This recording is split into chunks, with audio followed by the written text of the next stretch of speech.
I'm Brandon, 38 years old, born and raised in Colorado, and until recently, I thought I had a pretty normal life. You know the kind, steady job, nice house, backyard with a smoker I built myself, and a marriage that felt more or less solid. Not perfect, but stable. Comfortable. At least I thought so. It was a regular Thursday. The kind of afternoon you don't think twice about while you're living it. I had the game on the radio, Rockies versus Padres, bottom of the sixth, and the smell of marinated steaks was filling the air as they sizzled on the grill. I had a cold beer in one hand, tongs in the other. Life was good. Or at least it looked like it from the outside. Cassie came outside, already dressed. She was wearing a black satin dress I'd never seen before. It hugged her waist and flared just a little at the bottom, classy but bold. She looked amazing. Too amazing for a dinner with business partners. "You think this is too much?" she asked, spinning around slowly with a coy smile. Her eyes sparkled like she already knew the answer. I chuckled. "It's a little dangerous, but in the best way. You look great." That was the truth. She did look great. But even as I said it, something coiled inside my chest. Something quiet and sharp. I couldn't place it at the time. Just a flicker of discomfort I chalked up to being overprotective. Or maybe insecure. She came over to grab her clutch from the kitchen island but paused and gave her reflection one last look in the sliding glass door. "Can you grab my car keys from my purse?" she asked. "It's on the counter." "Sure," I said, flipping the steaks and heading back inside. Her purse was right where she said it would be. I dug around and found the keys fast, but as I pulled them out, something else slid halfway out with them. An envelope, thick and heavy like it had something substantial inside. It was one of those embossed hotel-style envelopes, the kind they hand you at check-in. Curiosity got the better of me. I pulled it the rest of the way out. It was a voucher, Mountain Rejuvenation Couples Retreat, Silver Pines Hotel. There were initials scribbled at the bottom, probably from a concierge or a receptionist, and the dates were clearly marked. For days ago, I felt the air leave my lungs. For days ago, she'd said she had back-to-back meetings. I remember because I'd offered to bring her lunch, and she told me she wouldn't even have time to eat. "I'll be in back-to-back meetings with the department all day," she said, practically sighing through the phone. "I'll just grab something from the vending machine." Now here I was holding proof that she'd spent at least part of that day at a luxury hotel. One that explicitly advertised romantic getaways for couples. The paper trembled slightly in my hand. I didn't know what to think. I wasn't the jealous type. At least I didn't think I was. But this wasn't nothing. This was a thing. A real, tangible, unexplained thing. And it had a date on it. I put the envelope back exactly where I found it and returned to the backyard, trying to keep my expression neutral. My mind was moving 1,000 miles a minute. Cassie was scrolling through her phone, her clutch now tucked under her arm. "Did you find them?" she asked, not looking up. I nodded and handed her the keys. "Yeah. Found something else, too." She raised her eyebrows. "Oh, that envelope from Silver Pines Hotel. Looked like it was for a couple's retreat." That got her attention. She looked up, just for a second, and I swear, just a flicker, something crossed her face. Not fear exactly, but recognition. She knew what I was talking about. She blinked, then gave a small laugh. "Oh, that," she said, tucking a loose strand of hair behind her ear. "That was just a weekend thing with Madison. She booked it and they call it a couple's retreat, but it's really just their branding. You know, all that spa nonsense." "4 days ago?" I asked, keeping my tone light. "I thought you had meetings." "We did. But one got canceled last minute, so we took the afternoon off. Madison needed to unwind. She just got out of that mess with her ex." I nodded slowly. "Ah, gotcha." She smiled and leaned in to kiss my cheek. "Don't go turning into a jealous husband now," she teased lightly. "I promise it wasn't anything scandalous. Madison needed it more than I did." I laughed softly. "No, of course. Just caught me off guard. That's all." She looked satisfied with my answer. Then she tossed her purse over her shoulder, waved goodbye, and backed out of the driveway like it was any other day. But it didn't feel like any other day. It felt like something had cracked. Just a little. Like a small fracture in the glass that you try to ignore, even though you know it's going to spread. I stood there with the tongs in my hand, the stakes nearly burned, staring at the space where her car used to be. It wasn't just the envelope. It was the new clothes I hadn't seen before. The perfume that lingered on her skin like she was constantly preparing for someone. The way she laughed more lately, but not with me. It was a lighter, freer laugh, like someone discovering a new part of themselves. That night, after dinner, I couldn't sleep. Cassie got back late, saying the dinner ran long and she was tired. I didn't ask any more questions. I just lay there staring at the ceiling while her breathing evened out beside me. I told myself I was being paranoid, that it was probably nothing. But even in the dark, I could feel that twist in my gut again. That same flicker of something I didn't want to name yet. Because once you give it a name, it's real. And I wasn't ready for it to be real. I didn't say anything else about the retreat. Not that night, not the next morning. I just let it sit. But something had shifted, even if Cassie didn't notice, or pretended not to. I wasn't mad, not yet. I was watchful, like a deer stepping into a clearing, ears perked, waiting for something to move in the shadows. That little seed of doubt planted itself in my brain, and once it was there, it started growing. Fast. The first thing I noticed was her phone. Cassie used to leave it lying around all the time, charging in the kitchen, buzzing on the coffee table. Now it was practically glued to her hand, and locked always. She changed the passcode too. I only found out because I'd gone to silence it during dinner one night and the old code didn't work. When I asked, she laughed and said she had to change it after a student tried snooping through her stuff. Maybe. But it felt like one of those excuses that's just close enough to the truth to make you doubt your instincts. Then came the wardrobe. Cassie was never flashy. She had style, don't get me wrong, but she'd always been the kind of person who dressed with quiet confidence. Lately, though, she started wearing tighter clothes, more makeup, perfume I'd never smelled before. She even started getting professional blowouts, which she never used to bother with. I tried not to read into it. People change. Sometimes for themselves. Sometimes to feel good. I wanted to believe it was just that. I told myself she was leveling up, maybe trying to rediscover herself a little. We're not 25 anymore, and I get that. But then came the laughter. That one hit different. Cassie used to laugh with me. Real, open mouth, stomach-clutching laughter. I hadn't heard it in weeks. Not when we watched our favorite shows. Not when I told her dumb stories about work. But one night, I walked past the bedroom while she was on her phone. She was curled up in bed, texting, and she let out this soft, breathy giggle, like someone had just whispered something flirtatious in her ear. I paused at the doorway and said her name. She flinched. Just a small jump, almost nothing. But enough. "Oh," she said quickly, locking her screen. "Didn't see you there." I didn't ask who she was texting. She didn't offer it either. And that told me more than any answer would've. I didn't want to be the kind of guy who snoops or accuses. That's not who I am, or who I thought I was. But when you're married, when you've built your life with someone, you can feel when something's off. Even if they won't admit it. Even if they smile and kiss you goodnight and ask if you want eggs in the morning. They're still somewhere else. Then came Yellowstone. It was a Saturday morning. Cassie sat across from me at the kitchen table, scrolling on her phone while we drank coffee in silence. Then she looked up, all breezy and casual. "Madison and I are planning a girls' weekend. Thinking Yellowstone next month." My eyes flicked up from the newspaper. "Yellowstone, huh?" She nodded. "Just us. Hikes, hot springs, nature therapy." I forced a smile. Sounds good. But inside, something settled. Because I'd already made up my mind. That night, while Cassie was out grading papers at the local cafe, or at least that's what she said, I packed a small bag and drove south to Denver, where my sister, Rachel, lives with her husband.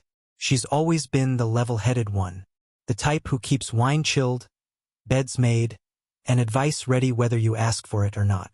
She didn't ask why I was visiting. She just hugged me at the door and said, "We've got your room made up." I brought along something I don't think Cassie even realized was missing. Her old MacBook Air. It was tucked away in the garage, where I'd stored it after replacing it with a newer model. Thing was, I never fully wiped it. It still had her iCloud login synced up. I didn't open it right away. It sat on the edge of the guest bed like a bomb I wasn't ready to defuse. But eventually, curiosity or desperation got the better of me. It started simple. I opened her mail app, half hoping it would be empty. Maybe a few academic newsletters, student emails, sale alerts. Instead, there were hundreds of messages. The inbox was clean, but the sent folder? The trash? Not so much. That's where I found the trail. Emails forwarded to a name I didn't recognize. D. At first, I thought maybe it was just a colleague. But then I started reading the messages. They were careful, coded, but familiar enough. Inside jokes, personal references, shared memories that didn't include me. She talked about our dog, Tucker. About the time we went to Santa Fe and she'd gotten tipsy at that wine tasting. But she didn't mention my name once. Not even in passing. It was as if I'd been edited out of the story of her life. Then I opened a folder on her desktop labeled Sunset Cabins. Inside were 3 JPGs. The first was of a lake. Peaceful. Misty morning light reflecting off the water. The second was a photo of Cassie, standing on a deck in a fluffy white robe, smiling. She looked happy, carefree. Her eyes were locked on whoever was behind the camera. Not me. The third? Cassie, in a bathtub, holding a glass of red wine. A man's hand rested casually on her thigh. Not her own. Not mine. There was no caption. No explanation. Just silence. I sat there staring at that image until my eyes blurred. Part of me wanted to believe it was a misunderstanding. Maybe a prank. Maybe something from a movie set. But I knew better. Deep down, I'd known from the moment I saw that retreat voucher. Still, I didn't cry. I didn't yell. I just saved everything to the cloud. Every photo, email, itinerary. I didn't know what I was going to do with it yet. But I knew I wasn't going to ignore it. The next day, Cassie called while I was out with Rachel at a farmer's market. She asked how work was going, if I'd remembered to water the plants, if I'd be home in time for dinner tomorrow. I told her I needed a few days out of town to clear my head. She sounded surprised, but didn't push. Maybe she figured I needed space. Maybe she already knew I was drifting away.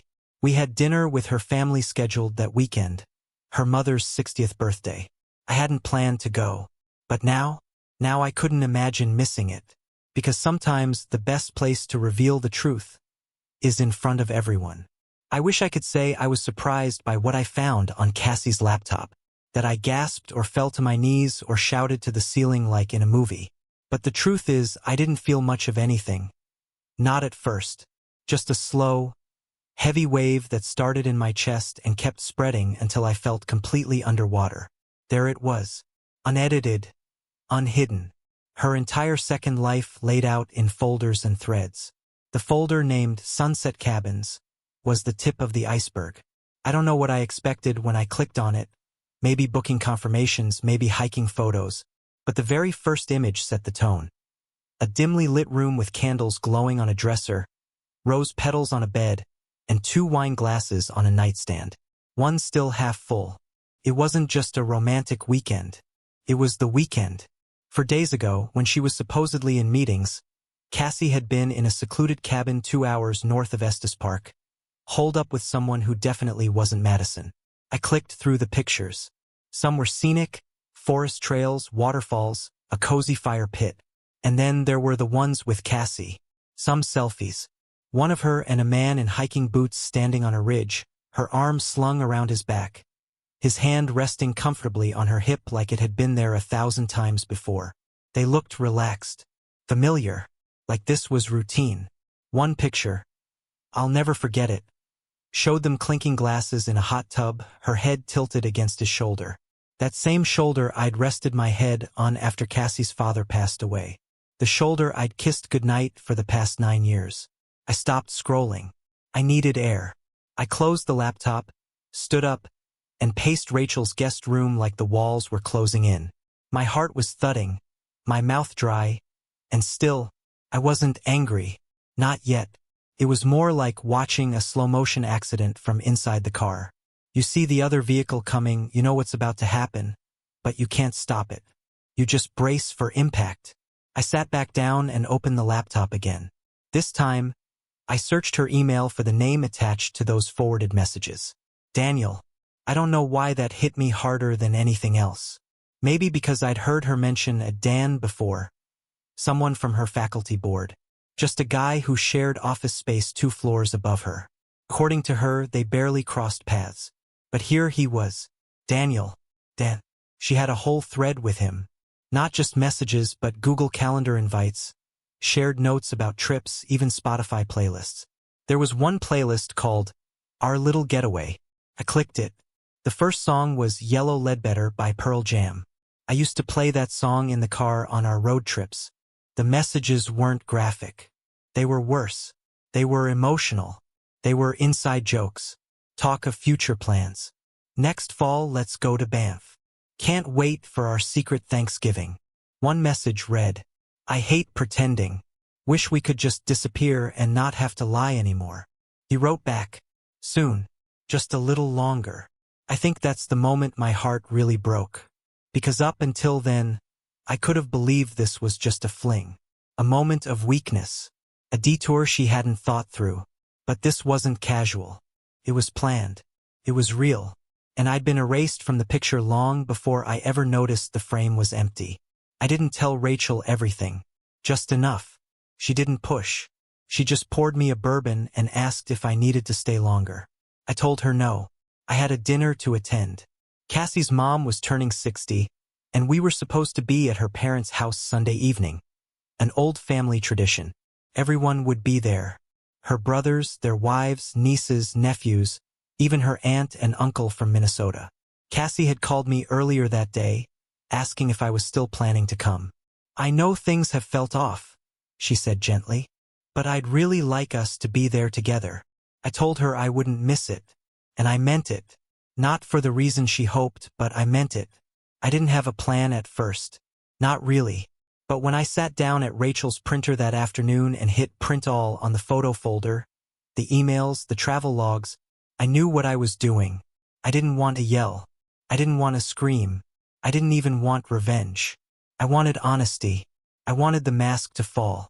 Each envelope I prepared had 1 set of prints inside. 6 in total. 1 for Cassie. 1 for her parents. 1 for each of her brothers. Neatly sealed. No name on the outside. I figured if I was going to go nuclear, I might as well do it cleanly. We pulled into her parents' driveway just before sunset. Her dad was on the porch lighting tiki torches. Her mom waved from the kitchen window. Cassie came out to greet me at the car, wearing a soft floral dress and holding a bottle of wine. You came, she said, smiling like everything was fine, like we weren't walking into a war zone. Of course, I said. I wouldn't miss it. Dinner started the way they always do, laughs, small talk, kids running around with juice boxes. Cassie sat beside me, hand on my knee, sipping wine and telling everyone about a funny email from a student who thought Play-Doh was a Pokemon. She was glowing, comfortable, effortless. Then she started telling a story about one of her exes, some guy she dated before me who used to drive a junky Saturn and quote Fight Club like it was scripture. She laughed loud, eyes twinkling, the whole table chuckling. That was the moment. I stood up, calm, steady, and I began placing the envelopes on the table. 1 in front of her mom, 1 in front of her dad, 1 in front of each of her brothers, and 1 in front of Cassie. She looked up at me, confused. What's this? Open it. Everyone paused. Then, one by one, they tore the seals. Silence. At first, just the sound of paper rustling. Then confusion. Then realization. Cassie's mom gasped. One of her brothers muttered, Jesus Christ. Cassie's hand shook as she flipped through the photos. The hot tub, the cabin, the messages with Daniel. Her mouth opened like she wanted to speak, but couldn't remember how. Her wine glass tipped slightly. Her face went pale. Brandon, she whispered. But I was already walking away. I didn't look back. Not once. I didn't rush. As I walked out of that dining room, I could feel 20 sets of eyes drilling into my back. But no one said a word. No one tried to stop me, not even Cassie. Outside, the air was cool, still holding on to the last stretch of summer warmth. The tiki torches cast flickering shadows across the lawn, and for a split second, the normalcy of it all felt surreal. The laughter, the family gathering, the clinking of cutlery. It had all turned on a dime. One minute they were passing around bread rolls. The next they were flipping through printed proof of a double life. I got into my truck and sat for a minute, gripping the steering wheel. I wasn't shaking. I wasn't crying.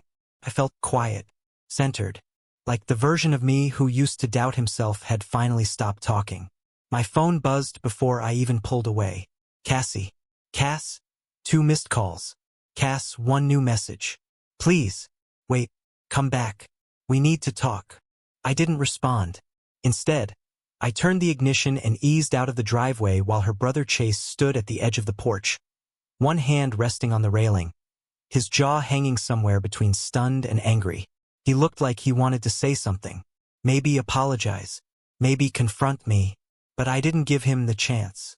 I drove without music, just the hum of the tires on the road and the occasional dull thump of my heart in my ears.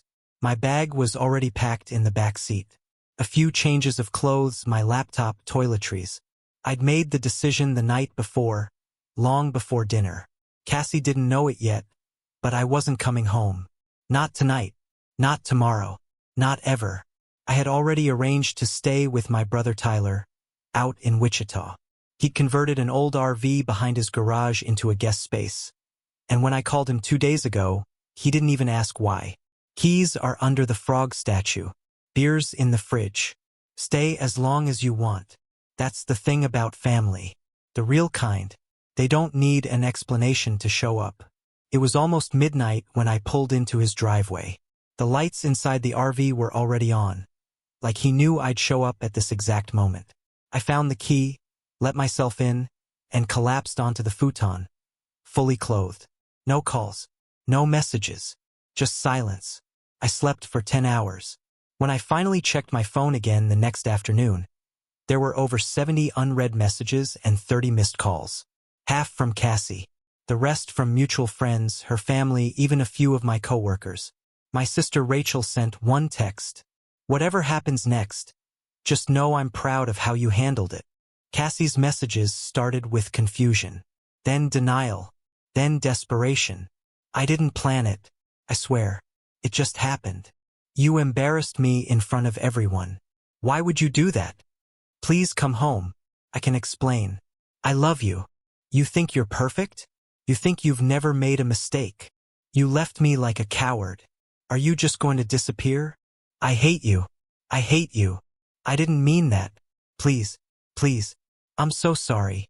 Then a photo of our wedding rings on the kitchen counter, side by side. Hers a little scratched from years of wear. Mine looking brand new, like it never got used the way it was supposed to. I stared at that photo for a long time. Eventually, I turned off my phone again and left it off for 3 full days.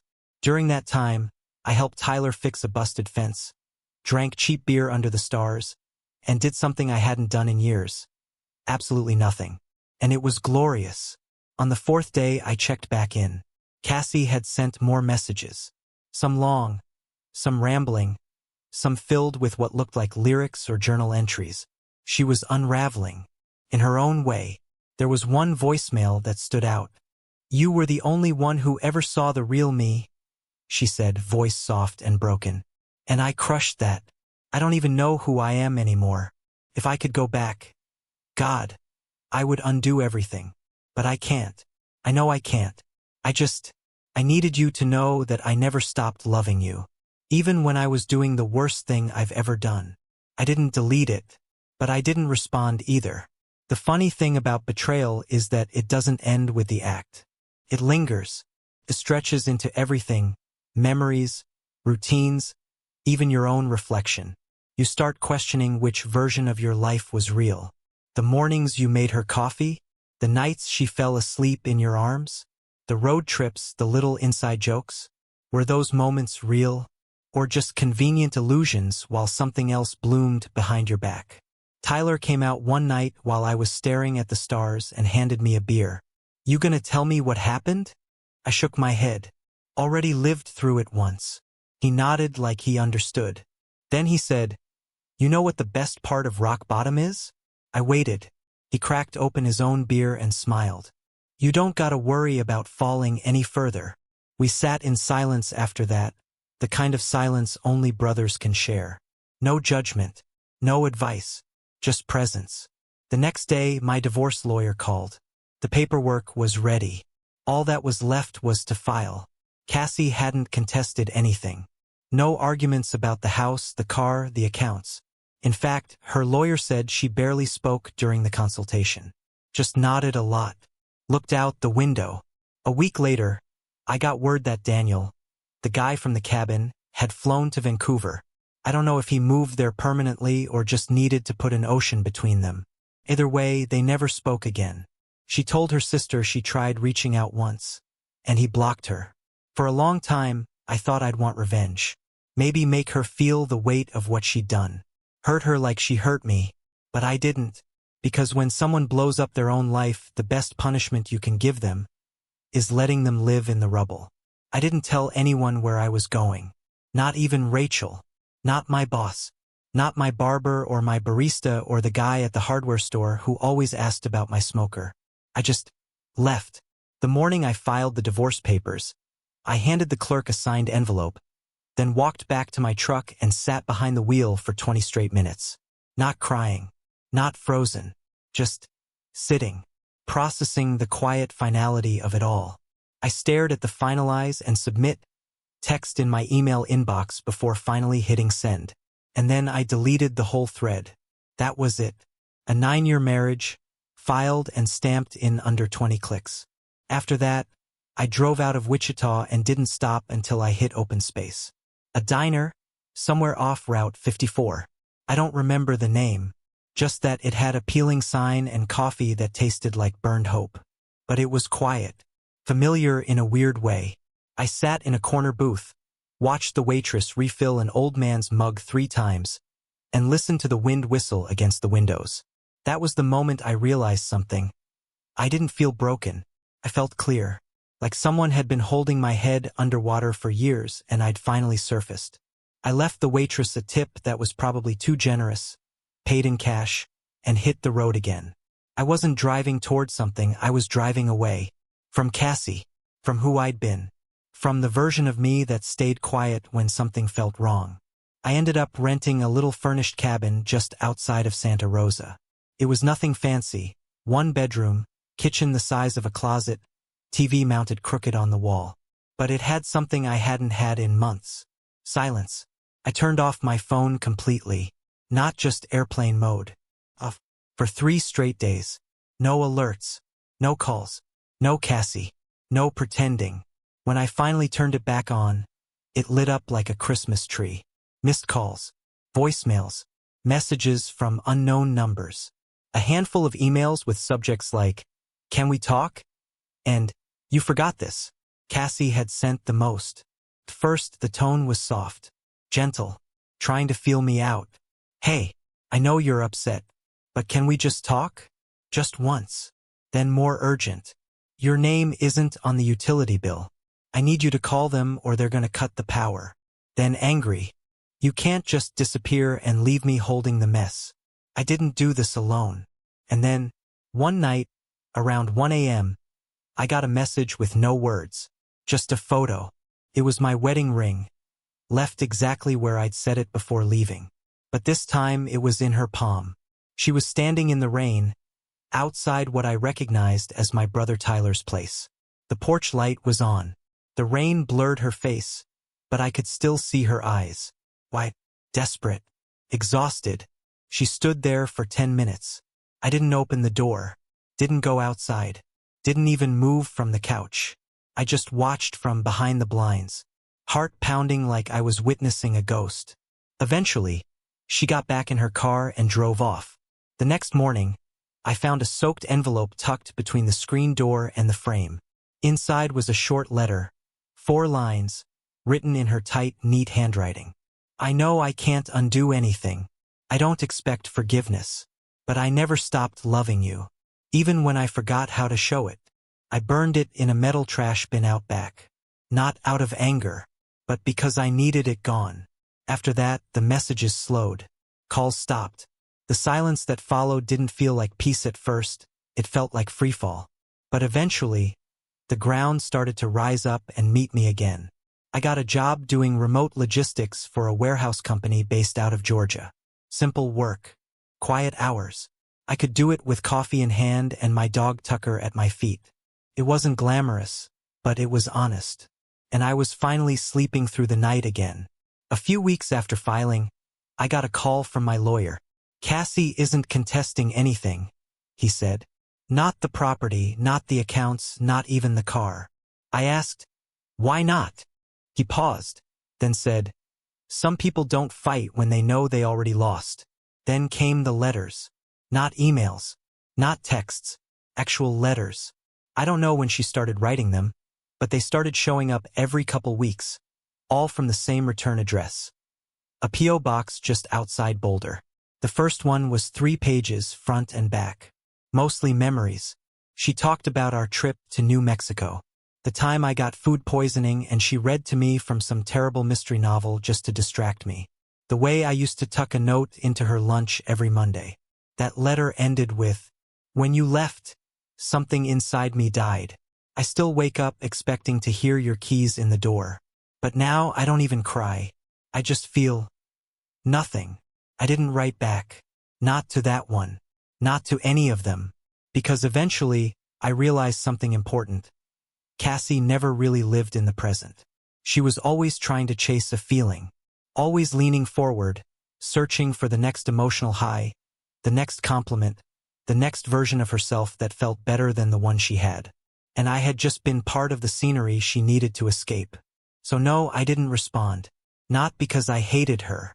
Not because I wanted her to suffer. But because nothing I wrote would change her. And more importantly, I wasn't writing this chapter for her anymore. I was writing it for me. 6 months went by. I moved to Savannah. Slow town, quiet streets, lots of green. I worked from a tiny rental with a porch that creaked and a view of the marsh. Mornings were spent with cheap coffee and paperback books. The rage? Gone. The grief? Muted. Just calm. Cold, clean calm. Cassie tried once more, an email this time. If you don't come back, I'll tell everyone your secrets. I didn't flinch. I had no secrets. Only truth, and it had already done its damage. She followed with nostalgia. Letters full of remember whens and what ifs. One said, I feel like I'm floating through life, untouched by anything. Empty. I didn't answer, because she wasn't really writing to me. She was writing to the memory of who she used to be. For years past, I remarried. Her name is Jess, warm, grounded. No need for drama. She never asked about Cassie. She didn't have to. She just held my hand through the quiet. Zach, my son, graduated college that spring. Jess and I sat side by side in the front row. When his name was called, I stood, clapping like my heart could burst. Then I felt it. A gaze. I turned, and there she was, Cassie, standing alone at the back of the hall. Grayer, thinner, holding a crumpled program. No friends. No ring. Just a shadow of someone I once knew. Our eyes met. No anger. No begging. Just silent understanding. I nodded. Not out of forgiveness, but finality. Then I turned back to Jess, took her hand, and we applauded our son. Cassie didn't follow. She stayed behind, right where she belonged, in the past. And I didn't look back.